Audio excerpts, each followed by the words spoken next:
Not seeing things in shadows was going to take some getting used to. "It's Holly," a voice came through. "I have Bethany, Zach, and Cody with me. You all weren't at the dining hall." Claire looked around at her men. She knew they were wary of others knowing, but these were her friends. She could trust her friends. "Come in," she called. Holly opened the door, and her friends stepped through. Claire took time to study them now that she could see. Holly looked like her voice sounded, warm and inviting. She had brown hair and brown eyes, but it was a warm brown color, not like the cool brown of the couch. Bethany was all fire and passion. She also had green eyes, but they were a lighter green than Everett's were.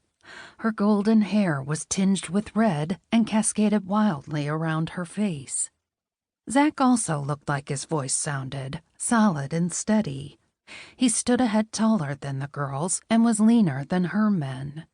His brown hair was cropped close to his head, and his silver eyes were hidden behind glasses. Cody was as tall as Zach, but more solid. His brown hair was curly and fell to his chin. His brown eyes were playful and tinged with a bit of gold. "Why are you looking at us like that?" Bethany asked when the silence stretched on, her green eyes narrowing. Claire broke out a smile. "Because I can see you." They didn't get it. Cody, surprisingly, was the first one to realize with his widening eyes. He crossed the room, ignoring the growl from Malcolm, and picked Claire up, spinning her around. "You can see." "What?" Holly exclaimed as Cody set her down, ruffling her hair in a way an older brother would. Claire laughed and held her arms out to Holly. "You won't ever have to help me match my clothes again." Holly dove into her arms. "What? How?" The normally eloquent witch was at a loss for words. "When?" Bethany echoed, wrapping her arms around the two from Claire's back. "Wait, the market?" The girls released her, and Zach squeezed her softly. "Congratulations, Claire."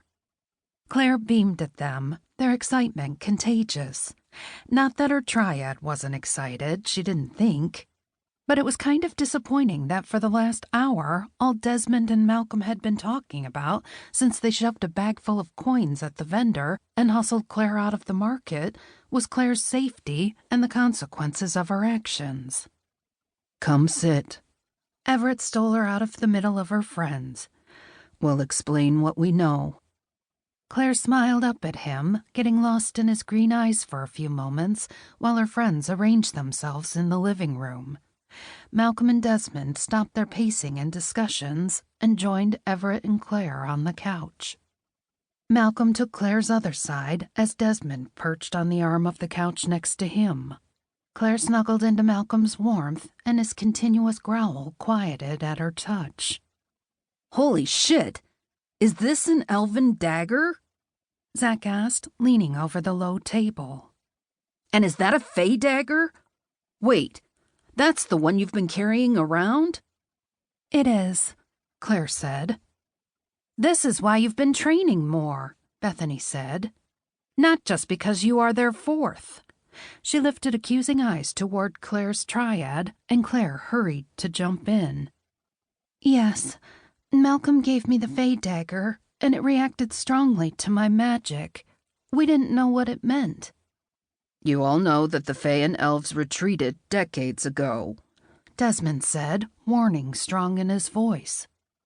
"What we are about to discuss cannot leave this room." "None of us would do anything to harm Claire." Holly's warm eyes flashed dangerously.